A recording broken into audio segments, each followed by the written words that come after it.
आस्था के महाकुंभ में आज हम आपको एक तस्वीर दिखाने जा रहे हैं। तस्वीर सत्यनिष्ठा की, तस्वीर भारतवर्ष के अद्भुत गुरु शिष्य परंपरा की।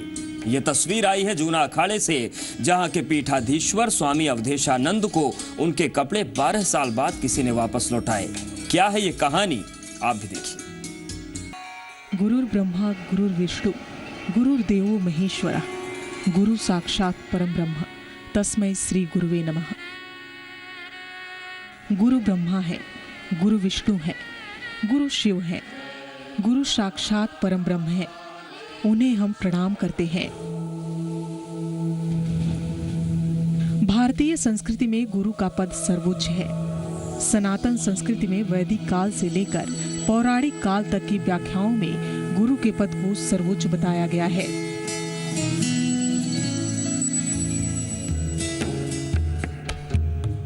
आधुनिक काल तक के तमाम कवियों ने गुरु की गाथा और महिमा को अपने अपने ढंग से प्रस्तुत किया है, लेकिन उन पूरी गाथाओं के सार में आपको जाना है,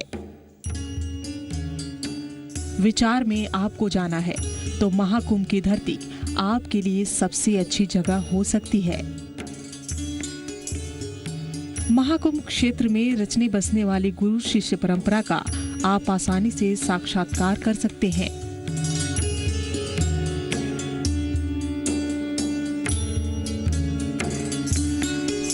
चलिए आस्था की इस महायात्रा में आज आपको दिखाते हैं गुरु शिष्य परंपरा की सबसे जीवंत तस्वीर। चलिए आज आपको दिखाते हैं कर्तव्य परायणता की सबसे सत्य तस्वीर।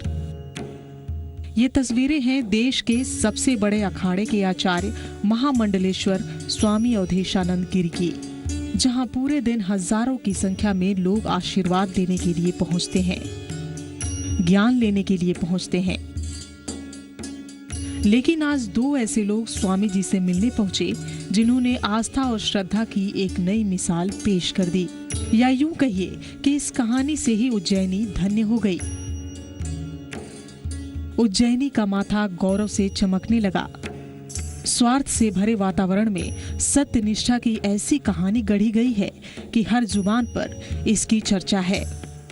मौका ही ऐसा है जनाब, दस्तूर सम्मान का दस्तरखाना बिछा कर बैठा है और देश के बड़े दशनामी अखाड़े के प्रमुख अभिभूत हैं, खुद को धन्य समझ रहे हैं। फारूक भाई को 12 बरस के बाद देखकर मैं बहुत ही अभिभूत हूँ। वो श्रद्धा और विश्वास सजोए बैठे रहे। मैं ऐसा मानता हूँ कि भारत की ये विशेषता है।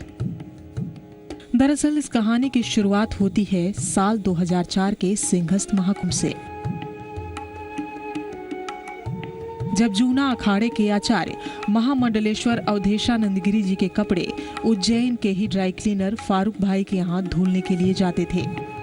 ये सिलसिला पूरे कुंभ के दौरान चलता रहा, लेकिन मेले के आखिरी दिन अचानक पावर कट हो गया। इससे पहले कि फारूक भाई स्वामी अवधेशानंद के कपड़े पहुंचा पाते, वो उज्जैन से निकल चुके थे। यहीं से फारूक और उनके भाई अनवर की सत्यनिष्ठा और कर्तव्यों की परीक्षा शुरू हो गई।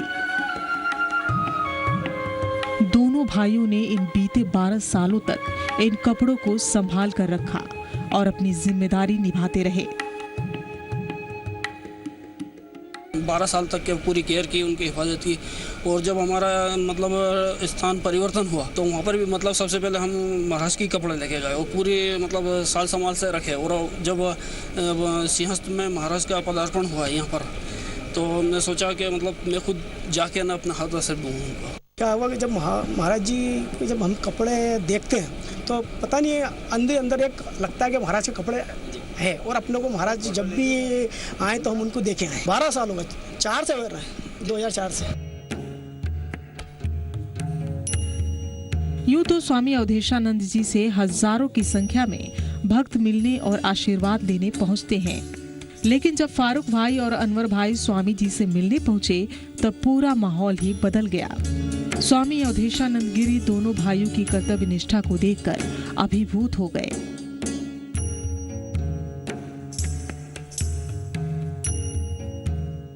बहुत अनमोल तोहफा है। उनके पास विश्वास है, तो उन्हें पाकर मैं धन्य हूँ। उनके विश्वास से मैं चकित हूँ। ये तस्वीरें सिंहस्थ के उस अलौकिक आनंद की वाहक है जिनके लिए जाना जाता है महाकुंभ। ये तस्वीरें उस गुरु शिष्य परंपरा की वाहक हैं जिनमें निस्वार्थ प्रेम की भावना सर्वश्रेष्ठ है। मजहब को हटा दीजिए, व्यापारी के मुनाफे की आदत को भी हटा दीजिए, इंतजार की ईमानदारी को देखिए। अगर देखना है तो दोनों भाइयों की खुशी को देखिए, और अगर कुछ देखना है तो स्वामी अवधेशानंद के भावों को देखिए। ऐसा लगता है मानो इस कैंप में मौजूद हर शख्स आनंद की शिप्रा में डुबकी मार रहा है। कई कहानियां सुनी होंगी आपने, कई फिल्में आपने देखी होंगी दो भाइयों के कुंभ में मिलने और बिछड़ने की, लेकिन जनाब ये कहानी सच्ची है। और सिंहस्थ के इतिहास को जब जब संत याद करेंगे, गाहे बगाहे इनका जिक्र जरूर आया करेगा। कुंभ की धारा में नई नई कहानियां गढ़ती रहती हैं, कर्तव्य गढ़ते रहते हैं, किंवदंतियां बनती रहती हैं और कई उपदेश विहंगम आकार लेकर पूरे समाज के लिए सुखदायी बनते रहते हैं। विश्व और समाज के बदलते परिदृश्य और परिपाटी के बीच अगर हम संतों के विचारों में जाएं, तो पर्यावरण के प्रति संरक्षण का भाव भी महाकुंभ के चर्चा का विषय बन चुका है। जूना अखाड़े के आचार्य महामंडलेश्वर स्वामी अवधेशानंद जी के कैंप में ज्ञान की बातें हो रही हैं। आध्यात्मिक जगत का चिंतन हो रहा है, वाद विवाद चल रहे हैं, लेकिन इन सब के बीच स्वामी जी मानते हैं कि महाकुंभ या अन्य पुण्य नदियों में स्नान के साथ साथ ही हमें पर्यावरण के प्रति भी अपनी जिम्मेदारी निभानी होगी। पर्यावरण संरक्षण को लेकर संतों की जागरूकता ये समझने के लिए काफी है कि किस तरह से सिंहस्थ महाकुंभ में आध्यात्म के साथ साथ ही सांसारिक परिस्थितियों का सार समझाया जा रहा है।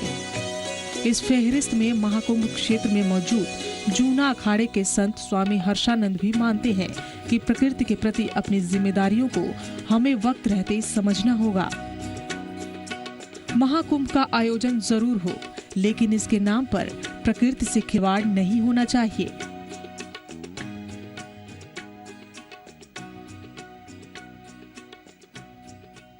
भारतीय ऋषि बहुत बड़े मनोवैज्ञानिक थे। उन्होंने इस प्रायश्चित पर्व को प्रारंभ किया कुंभ के रूप में कि भाई बच्चों, तुम अपने गांव में शहर में जहाँ भी जाना एक पौधा लगाना।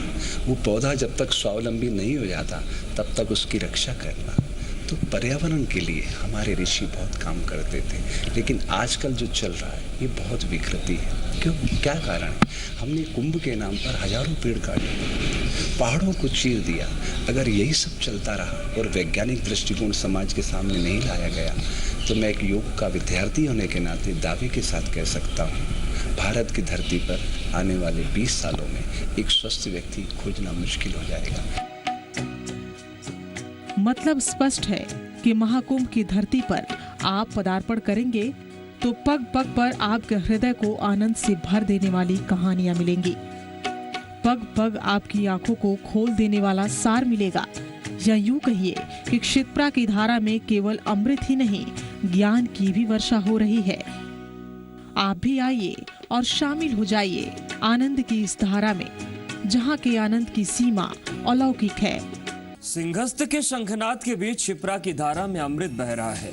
इसलिए चलिए अब आपको क्षिप्रा के आध्यात्मिक और वैज्ञानिक दृष्टिकोण से परिचित करवाते हैं। नास्ति वस्तु मही पृष्ठे क्षिप्राया सतश्री नदी यस्यास्तीरे क्षणां मुक्तिः कच्चिदास्य वितेन वै। हे वत्स, इस भूमि मंडल पर क्षिप्रा के समान अन्य नदी नहीं है, क्योंकि क्षिप्रा के तट पर कुछ समय रहने से तथा स्मरण स्नान आदि करने से ही मुक्ति प्राप्त हो जाती है। यही वजह है कि क्षिप्रा का जल मोक्षदायी माना जाता है। क्षिप्रा के महत्व को आप इस बात से भी समझ सकते हैं कि इन्हें पंच गंगाओं में से एक माना गया है। क्षिप्रा के महिमा के वर्णन में यहाँ तक कहा गया है कि स्नान तो छोड़िए, उनके स्मरण मात्र से ही जन्म जन्मांतर के पाप कट जाते हैं।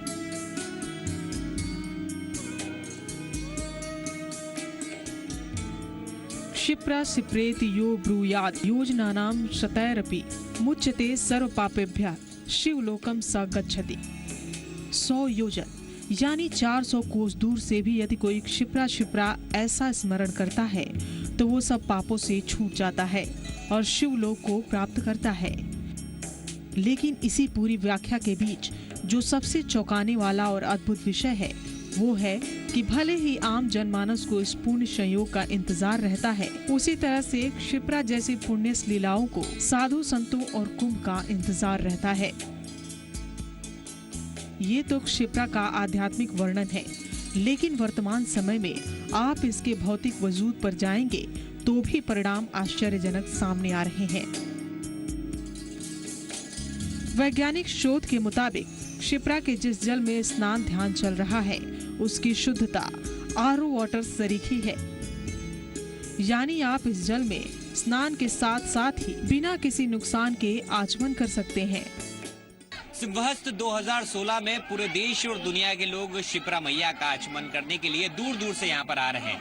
क्षिप्रा मैया के पवित्र जल यानी मोक्षदायिनी के जल का आचमन करने के लिए लोग आ रहे हैं। प्रदूषण एवं कंट्रोल बोर्ड के द्वारा कुछ दिन पहले ही इस नदी को सबसे शुद्ध नदी के रूप में यहाँ पर घोषित किया गया था, क्योंकि उन्हें कहा गया था कि इसमें किसी प्रकार के प्यूरिफायर की जरूरत नहीं होती है, इसे सीधे तौर पर आचमन किया जा सकता है। शायद यही वो कारण है कि इस नदी में जितने भी लोग आ रहे हैं वो यहाँ पर आचमन करते हुए नजर आ रहे हैं। हर कोई यहाँ पर आचमन कर रहा है, हर कोई जल का यहाँ पर सेवन कर रहा है। हम भी चलते हैं, इसकी कितनी शुद्धता है उसके लिए हम यहाँ चलेंगे जरूर और हम भी एक बार आचमन करके देखेंगे यहाँ पे इस पवित्र मोक्षदायिनी क्षिप्रा का, क्योंकि ये काफी जो पूरा मोक्ष मिल सकता है इससे देखा जा सकता है। सबसे इसका पानी जो है वो सबसे ज्यादा शुद्ध है, सबसे ज्यादा प्योर है। इसमें किसी भी प्रकार के एक्वागार्ड या किसी प्रकार के उन चीजों की जरूरत नहीं होती है जिसके माध्यम से पानी को शुद्ध किया जाता है, क्योंकि प्रदूषण कंट्रोल बोर्ड ने भी और तमाम बड़े संतों ने भी इस बात का प्रमाणीकरण दिया है कि ये पानी जो क्षिप्रा मैया का है वो सबसे ज्यादा शुद्ध है। और मध्य प्रदेश सरकार ने भी इस चीज को मान लिया है और तमाम लोगों ने भी इस चीज को मान लिया है। शायद यही वो कारण है कि सभी लोग इस क्षिप्रा मैया का यहाँ पर आचमन कर रहे हैं और यहाँ पर जो है एक आस्था की डुबकी लगाते हुए नजर आ रहे हैं। महाकुंभ स्नान करने के लिए देश भर से उज्जैन पहुंच रहे श्रद्धालु भी मानते हैं कि मां क्षिप्रा का जल इतना शुद्ध है कि आराम से इसमें आचमन किया जा सकता है। क्षिप्रा मैया का स्नान कर रहे हैं और बहुत मजा आ रहा है। बिल्कुल साफ सुथरा गंगा की तरह पवित्र पानी है और इतना हाइजेनिक कि आपको किसी को आने में कोई समस्या नहीं है। पवित्र स्नान कीजिए, मोक्षदायिनी क्षिप्रा मैया में स्नान कीजिए, यहाँ आचमन कीजिए, अर्घ दीजिए। बहुत मजा आ रहा है। एक जगह सिंहस्थ में आकर बहुत अच्छा लग रहा है। ऐसा लग नहीं रहा था कि हम लोग बहुत भीड़ होगी, बहुत ऐसा मतलब कि अच्छा नहीं लगा था कि हाँ बहुत अच्छी व्यवस्थाएं हैं। ठीक है। और बहुत इंजॉय कर रहे हैं, हमारे पूरे बच्चे आए हैं, बहुत इंजॉय कर रहे हैं। क्षिप्रा जल की पवित्रता को लेकर सिंहस्थ में शामिल होने पहुंचा संत समाज भी काफी खुश है और सभी खुले मन से इसकी प्रशंसा कर रहे हैं। चूंकि ये नदी पहाड़ से नहीं आती है, ग्लेशियर का जल इसमें नहीं है, तो ये जो क्षिप्रा है ये तालाब से रिचार्ज होती है, झरनों से, सरोवरों से और विशेष प्रकार की वनस्पतियों से। क्षिप्रा जल की शुद्धता को लेकर हो रही चौतरफा प्रशंसा पर सिंहस्थ प्रभारी भूपेंद्र सिंह का कहना है कि ये सरकार की दीर्घकालीन योजना और गंभीरता का परिणाम है। एक बड़ी सफलता पुलिस को मिली है।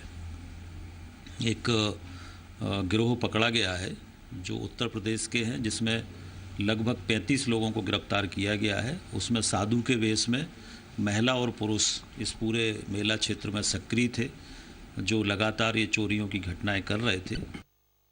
मतलब स्पष्ट है कि क्षिप्रा का जल आध्यात्मिक दृष्टि से अमृत तो है ही, अब वैज्ञानिक दृष्टि से भी इसकी शुद्धता हर पैमाने पर शुद्ध है।